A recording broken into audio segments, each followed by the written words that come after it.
Murid langsung dari Bapak Proklamator Bung Hatta. Bung Hatta itu memberikan kita uang kembali, menunggangi gerakan koperasi untuk tujuan-tujuan yang kapitalistik sifatnya. Sulit waktu itu bertemu dengan Bung Hatta. Ajaran Bung Hatta menjadi strategis sampai saat ini. Sampai dengan umur 60 saya hanya menjadi aktivis, saya tiba-tiba harus masuk ke dalam industri. Assalamualaikum warahmatullahi wabarakatuh. Jumpa lagi dalam Dialog Interes. Kali ini kita punya tamu spesial, seorang aktivis lingkungan, juga aktivis mahasiswa di tahun 70-an, dan beliau juga pernah menjadi direktur Walhi dan tetap bergiat di bidang lingkungan. Dan ada satu hal yang mungkin selama ini tidak diketahui oleh publik juga, ternyata narasumber kita ini Bapak Zukri Saat juga adalah murid langsung dari Bapak Proklamator Bung Hatta. Langsung kita sapa saja. Selamat siang, Wan. Selamat siang, Bung. Terima kasih. Ya. Zukri Saat ini akrab dipanggil Uwan dan tidak hanya dikenal di daerah Sumatera Barat saja, tapi juga di berbagai daerah di Indonesia. Kita akan berbincang bagaimana Zukri Saat atau Uwan Zukri Saat ini bertemu dan selama beberapa saat, beberapa waktu menjadi murid oleh proklamator kita Bapak Bung Hatta. Wan, mungkin bisa diceritakan proses awal hingga bisa bertemu langsung dengan Bung Hatta.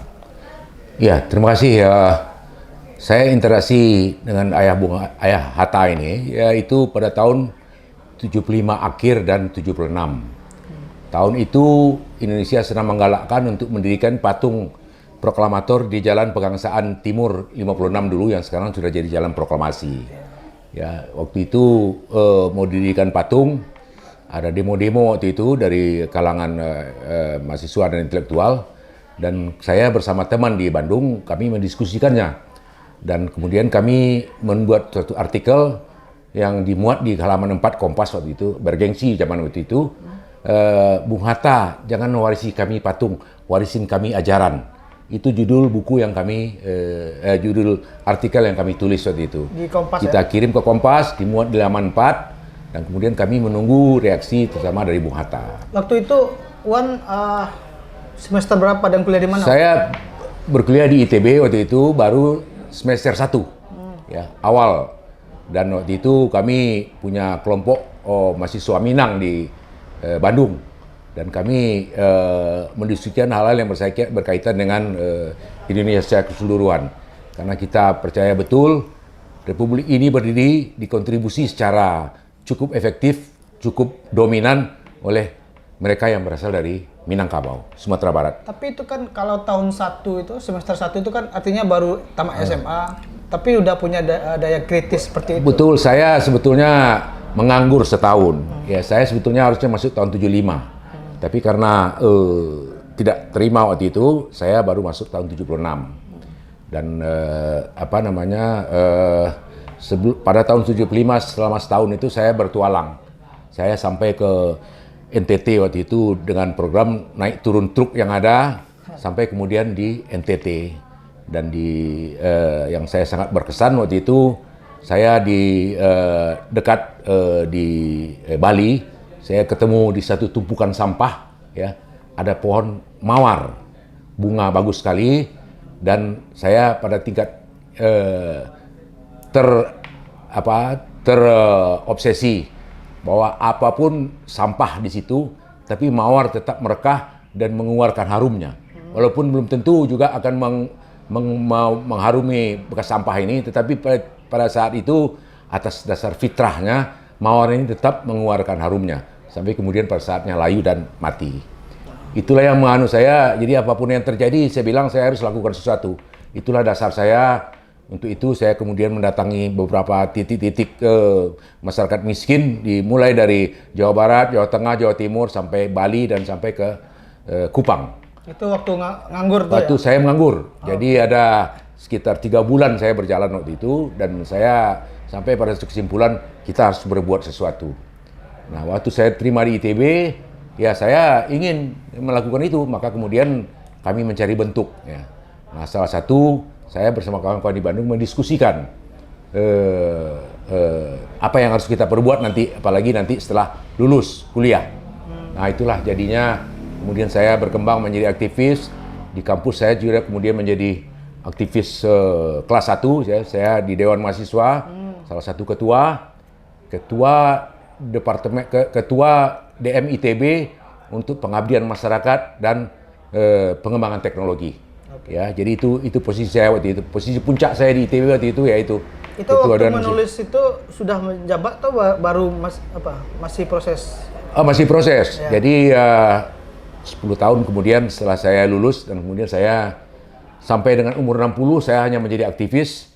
Pada tahun 60 karena ada 3 anak kuliah, saya tiba-tiba harus masuk ke dalam industri dan setelah anak kuliah hari ini tahun 2020 hari ini anak saya selesai sidang daring ya lewat internet saja, lulus. Hari itu saya mengundurkan diri dari perusahaan.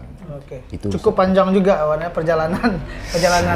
Betul. Jadi selama jadi aktivis itu ya saya melakukan apa saja dan pernah menjadi aktivis puncak di Gerakan Lingkungan Hidup Indonesia, ya, Aliansi Masyarakat Sipil Indonesia untuk pelestarian lingkungan hidup.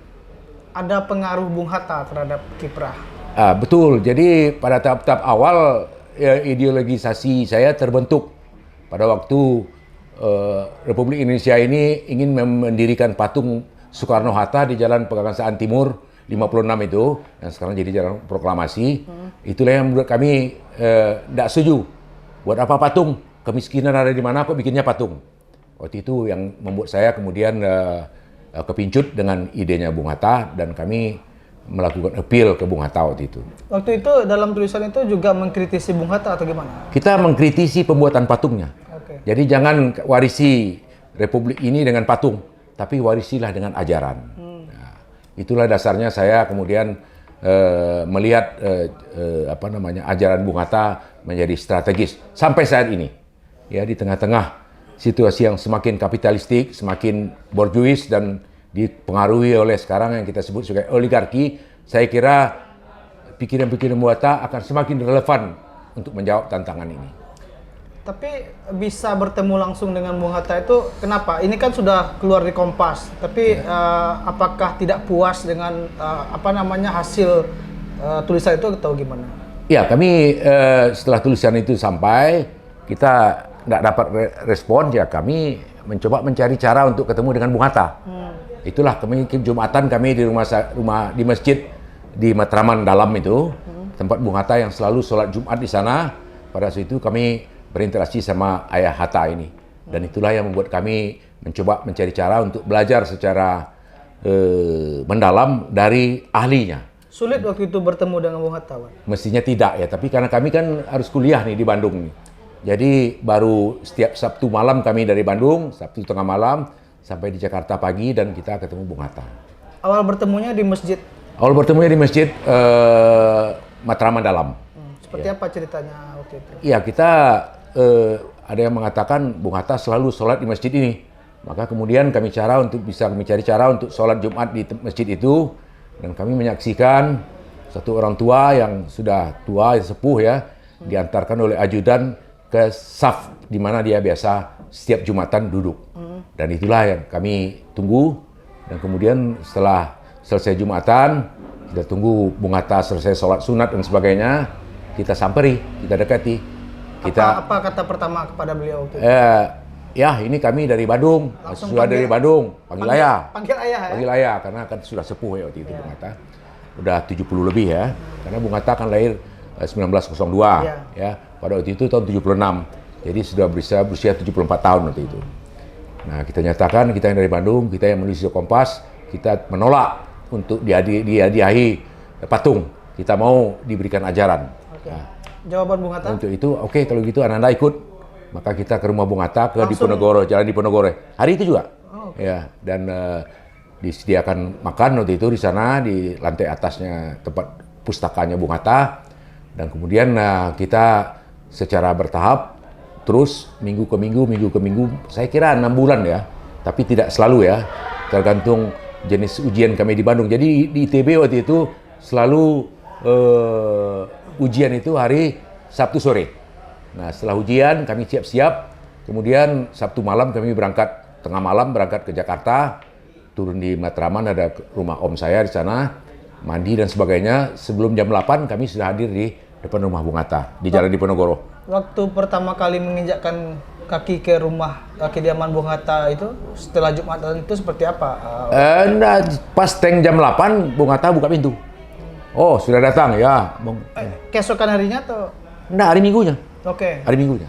Setiap minggu pagi kami datang ke tempat Bung Hatta untuk belajar tentang dalam tanda petik ideologi kerakyatan, ideologi tentang koperasi dan sebagainya itu. Tadi kan ketemu pas Jumatan, Ya. kemudian diajak ke rumah. Diajak makan siang. Makan siang Ya. di rumah. Di rumah. Nah, seperti apa perasaan? Ini ketemu tokoh besar, mungkin idola juga waktu itu. Ya, kami menemukan spirit kebangsaan itu di sana. Dan itu yang membuat saya bersama teman-teman kami mengembangkan berbagai cara di Bandung untuk melibatkan banyak anak-anak muda dari Minangkabau untuk sesuatu yang sifatnya bagaimana membangun cooperative society di nagari-nagari di Sumatera Barat. Itu idenya, tetapi kita ingin sebetulnya untuk Indonesia. Maka setelah saya lulus, saya bikin namanya Yayasan Minang Bandung untuk Indonesia. Yayasan Minang Bandung ini sekarang keanggotaannya sekitar 600-an orang. Dan itu kemudian kita melakukan banyak hal. Kasih beasiswa untuk mahasiswa, bikin berbagai kegiatan entrepreneurship seperti yang diinginkan oleh Bung Hatta ya.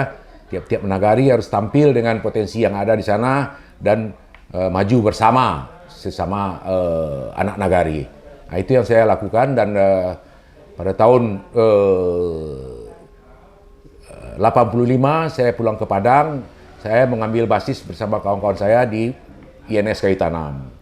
Dari INS Kayu Tanam, kami punya divisi yang berkaitan dengan pengabdian masyarakat. Disitulah saya kemudian punya program di Sungai Puar, punya program pengembangan koperasi di Galo Gandang di Payakumbuh. Kemudian saya terlibat pengembangan koperasi di Pasaman Barat karena waktu itu ada proyek ADP dari dukungan dari pemerintahan zaman Barat. Dan kemudian setelah itu ya saya mentok di sana sini ya saya kemudian bergerak menjadi bikin yayasan